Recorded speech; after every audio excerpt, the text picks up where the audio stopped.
Remember all those insane commercials from WandaVision? From the Hydra Strucker watch to various other aspects of Hydra, Tony Stark, Stark Tech, teasing Mephisto, and that insane shark one? Yeah, we finally know what all those were about.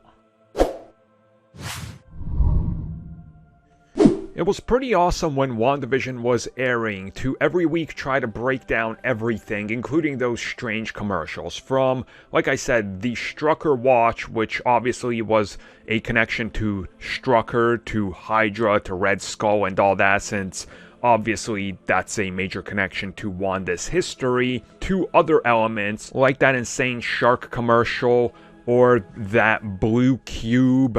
Yeah, there was a lot. There was a lot of discussion on what exactly does everything mean, and are we actually going to get a full explanation to those?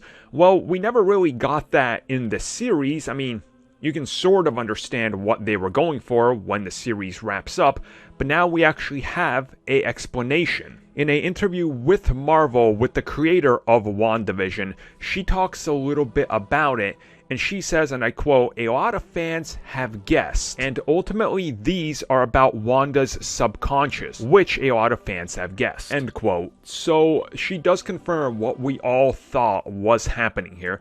Now at first there was a lot of theories. Is it related to the Infinity Stones? Because you could match it up. Is it related to some traumatic events in Wanda's life, which I think that's the one we're more leaning towards on, and you can still honestly connect it to the Infinity Stones because she knows about them, but right there, it does make sense. It's about her subconscious, and when you start connecting the dots, everything does start to make sense because, yeah, the Strucker watch, Stryker experimented on her for a long period of time.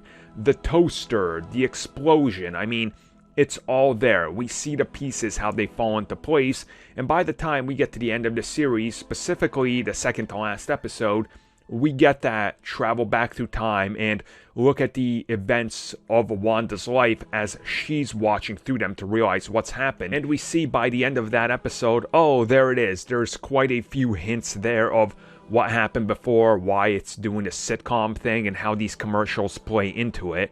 So, is it a little disappointing it's not some more grandiose thing?